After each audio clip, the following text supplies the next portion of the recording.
guess you talked a lot about spacing, and this court is obviously smaller than an NBA court. So, what did you see from these 3 days in terms of these scrimmages and how the guys utilize the spacing? Yeah, we have some work to do for sure. We're kind of going out. We're starting 5 out, then we're going into 4 out, 1 in, and that's new for us. So I don't know. Well, the tape's not still down, but getting to those spots is new for us. So we're doing a lot of drilling along those lines. But yeah, the paint here, the court I think is the same, but the paint is so tight that the help spots and the spacing spots are different. So overall, just okay. But for day 3, about what I expected. Even with the 4 out, 1 in, are there things that you want LP to do in terms of when he doesn't have the ball, being in the right slot of the wing? Like, is there any specific things you want him to do? Yeah. Well, I want him to roll and pick and roll, and I want us to look for him when he rolls. He's such a good playmaker, and like being static when we're making plays, when he's making plays, isn't great for our offense. So if he rolls and we can hit him on the short roll, and now he's attacking the rim, or he's making a play for a teammate, or making those look to the corner, pass to the wing, or look to the wing, pass to the corner, those plays, that's what we're trying to get him to do. Once we're 4 out, 1 in, so he is in the dunker, or he's reading penetration. So if the drive goes baseline, he's trying to front of the rim, drive goes middle, he's circling underneath. But we also haven't even put in our post-up package yet. So our 4 out, 1 in spacing when he's in the post, that'll be the next layer that we haven't even gotten to yet. You've mentioned that a couple times now, saying the word static in regards to Alpi. Is that talking about him being static or the players around him being static? The players around him being static, kind of just like, okay, here's the set play. Here we go. We're going to get Alpi at the elbow, and we're walking the ball up the floor, or we're going to get Alpi in the post. We're walking the ball up the floor where he's catching it more on the move. Everybody else is kind of doing their thing and spacing correctly, but I don't want him just catching and everybody standing watching him. I want him kind of catching on the move because his basketball instincts are so good that him kind of just standing still takes away one of the advantages that he has as far as catching and making a play, as opposed to defense kind of being more set.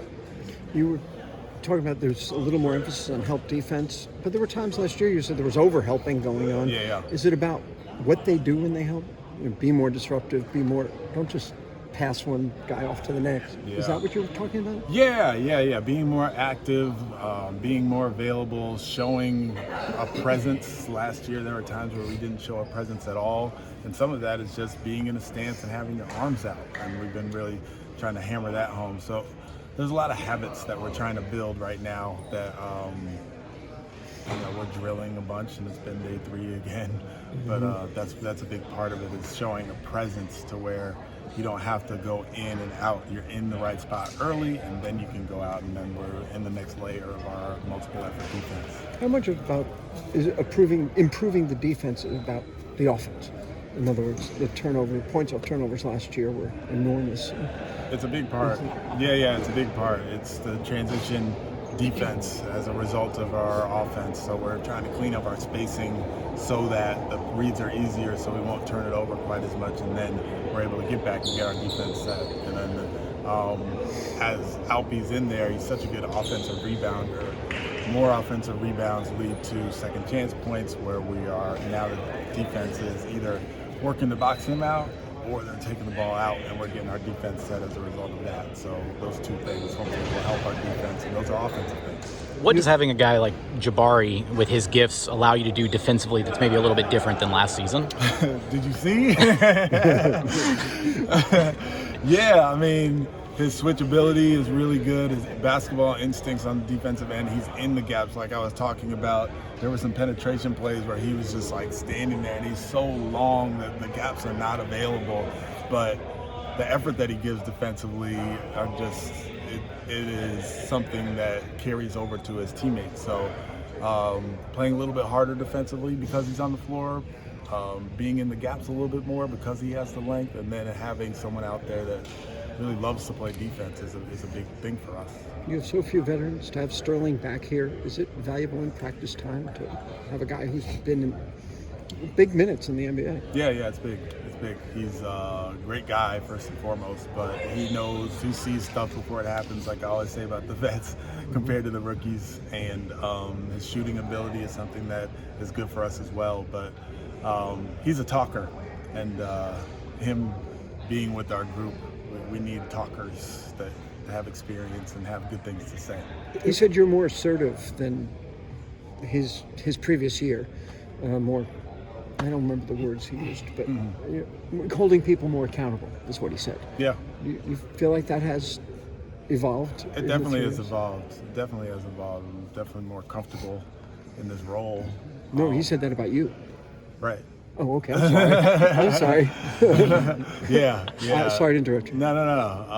Yeah, I'm definitely more comfortable doing stuff like that, and it's so necessary for these guys to have someone who will hold them accountable to a lot.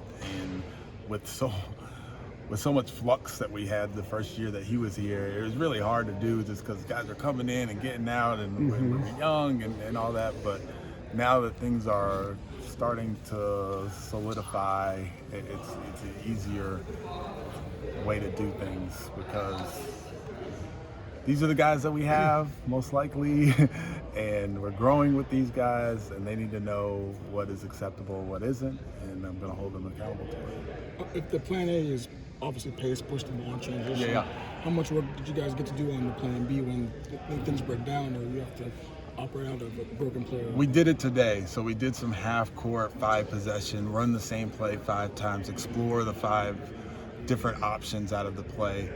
We did it for 2 different sets that we have, so yeah, today was the day that we kind of got to that. But the thing about our pace game is it's beginning of offense, but it's also end of offense. So once we get to like a step up and a flare and the ball goes to the top, we're right in our pace stuff. Like, we're getting to our drive and kick, we're getting to an early pick and roll, or not early pick and roll, but a pick and roll with space. And so all the things that we learned in the pace part and the early part end up being end of offense stuff, where you're trying to get a shot against a moving defense. In those moments with broken plays, are those more like still kind of read and react type situations, or more structured plays to kind of go to in those moments? It's more about just the spacing. It's less structured, but more about the being in the right spots at the end of offense. So if there's an isolation end of offense, we got to make sure we're spaced correctly. If there's a pick and roll end of offense, we got to make sure we're in the right spot. So it's less about like the action and more about the space. Thank you. Yep, no problem. Appreciate it. Thanks, Coach. Safe